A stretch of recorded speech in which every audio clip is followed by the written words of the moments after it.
First off, I want to say that, so I'm speaking about The Godfather Part 2, but an interesting comparison if you're into rap music would be Biggie's two albums. So, Ready to Die and The Godfather is kind of this purest, like, perfection, uh, just, scene after scene of perfection. No filler, just pure. Um, it's hard to explain, but it's just it is the movie. And it's iconic, and though I prefer The Godfather Part 2, so the analogy doesn't make sense, and I prefer Ready to Die over Life After Death. It's very close, and so Life After Death is Biggie's second album, uh, released after his death, and the rapping on it is superior to his first record, but it's just not as concise, and that's why I compare it to um, The Godfather 2, because in both cases, the sequel is superior to the original in complexity and skill, truly. And originally, when I watched The Godfather Part 2, when I was like halfway through, I'd watched it years ago, and I'm like, you know what? I actually prefer The Godfather 1. I watched that before it. But, man, as it developed, because that's the thing, there's a bit of bloat as things get more complex. There's gonna be some bloat, and that's the same with Life After Death, which is a double album. It's one of the best double albums of all time, in my opinion. But there's still some bloat, and there's less focus than Biggie's first album. Just as there's a bit less focus in The Godfather 2 versus 1. So moving on from that comparison, there's so much wisdom to be found in The Godfather 2. It's far more than entertainment. It really hit me in a way that shocked me. I haven't really been thought of things in regard to the wisdom regarding your life as a man, uh, besides Antonioni's second film, which is one of my favorites, Notte. I think I've talked about it before. And briefly. So, the most shocking thing, of course, is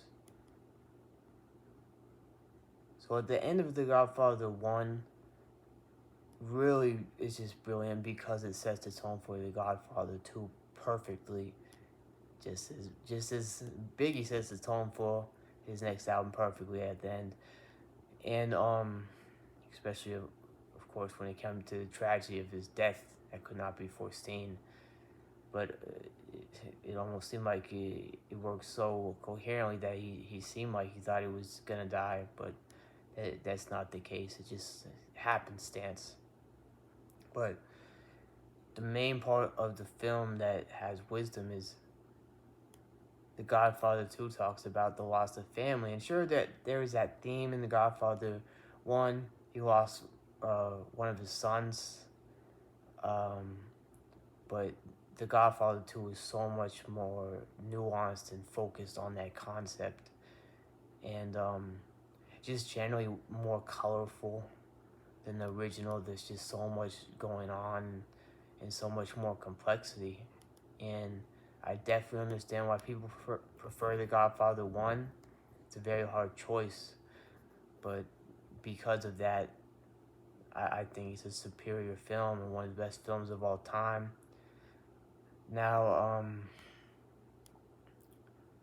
so like I said, the thing that I took about it most is, um, you know, Michael is going through it with a million problems, and then he gets home, I believe from Cuba, and he, he's told that uh, his wife miscarried, and later on, you realize that she aborted it because she considered Michael evil and didn't want to have another son of his. And that's something really to think about when it comes to long distance relationships, where a lot of times there's things brewing in a woman's head if you are doing evil, or um, doesn't have to be so intense as evil, just things that are not acceptable to them. A lot of times they're not gonna be direct about it, and he's shocked to the core, but it's all his fault. Um, and what makes it complex is he does think he's doing the right thing. He thinks he's doing it by his family. He thinks he's honoring his the Godfather's memory. He thinks he's providing for the family in the way that he knows, in running this empire, etc. But not only does his uh, pride get the best of him, it's blatantly obvious that despite what he perceives as nobility, what he's doing is evil, and his wife understands that, and his wife sees that he's been lying to her, both by admission and directly, and finally she's just had enough. So there's great wisdom in that, because when it comes to casual relations with women, things are quite simple to learn. You can learn that as a young man very quickly, but when it comes to long term, monogamous relationships, marriage, children, um, things are definitely way different. It's something you definitely have to learn as you go. And that movie spoke to me because it's a good reminder. And I put the wisdom of that film, like I said, with Antonioni's second film, which I'm not going to say again because I probably mispronounced it. So that's really it for the video. I like to discuss art on Saturday. To be frank, I didn't know it was Saturday. Fortunately, things have been dragging on. It's been really frustrating because two things came out of right field. The face really, really flaring up my Crohn's. My inflammation is very high right now, unfortunately. And then the bladder pain, which made me have to take kratom. I don't remember if it was 3 or 2 times.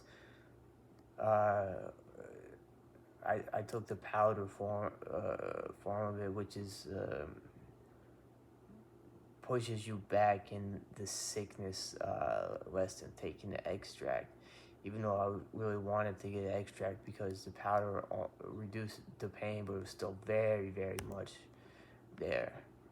Though not as painful as when I was on the phage, when extract truly was necessary. If any of this makes sense to you. So, that's my opinion on art. That's my update. I really try to look at the wisdom of art. I'm really trying to give myself a liberal arts education as I go. It's not going to be my priority, but it's definitely going to be something. My life's really, really playing out to the T at this point. it's very unfortunate because I started out very, very early and was so ahead when it came to self education, but it's been lacking because of this disease. It got me so frustrated with reading. It's just, I would go from reading like 50 to 70 books a year to like next to nothing. Um, uh, you know, maybe like 20 books a year at times, then 0 books a year. So, unfortunate. It's frustrating, but you find a way. You're gonna have to do like kind of the Asian thing where you got all this stuff going on, but you still find time to educate yourself because that's extremely, extremely important to me.